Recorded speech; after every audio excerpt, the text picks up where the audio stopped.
where hundreds come together to say goodbye to 14-year-old Mason Schermerhorn. He was one of 2 students and 4 adults killed during the mass shooting at Apalachee High School September 4th. Fox 5's Eric Mock was there at today's service and is live outside the Jefferson Civic Center. Eric, there was a lot of emotion, understandably, in the room.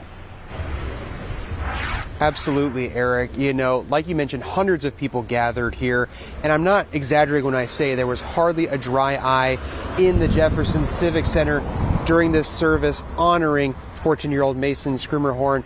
You know, I estimated between 700 and 800 people had come here today, all of them wearing red, which was his favorite color, just a sea of red and support and love for him and his family. Now, the family had asked that we not record or take any photographs while inside the service, so I'm going to describe to you what we saw while we were in there. You know, his parents actually spoke at the beginning of the service. His father, Jefferson Pollard, read a letter that he wrote to Mason, saying in part that he was sorry he wasn't there to protect him, and he grieved the fact that he wouldn't get to coach him on special life moments and milestones like his first date, first love, and so forth. His mother, Brianna Schermerhorn, she shared a moving tribute for her son, saying he had big feelings and loved openly and fiercely. She also described him as a protector and someone who looked out for his siblings and friends, extremely loyal.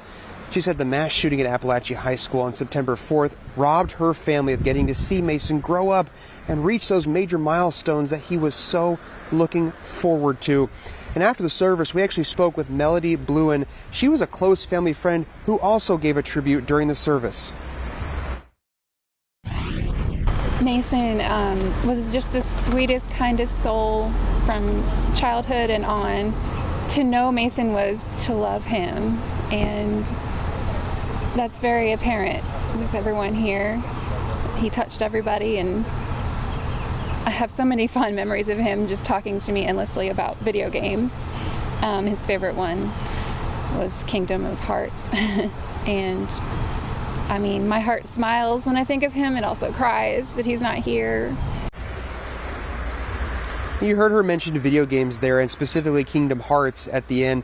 That brought a smile to a lot of people's faces inside, just how much he loved video games and Kingdom Hearts specifically. In fact, they even played music from that video game during the funeral as you know, people were filing in and just really paying tribute to what he loved and honored in his life. And again, seeing the sea of red, I mean, just, you know, at least 700 people all dressed in red, his favorite color, just really seemed to be a testament of how connected he was to the community, how many people he touched in the community. You know, we heard teachers say that every time he saw them, he would just give them a big hug and say, "I love you," every time he came to class. And the family's asking, instead of flowers or anything like that, to donate to their GoFundMe to support them as they continue to grieve his loss. And we have a link to that on our website, fox5atlanta.com. For now, reporting in Jefferson, Eric Mock, Fox 5 News.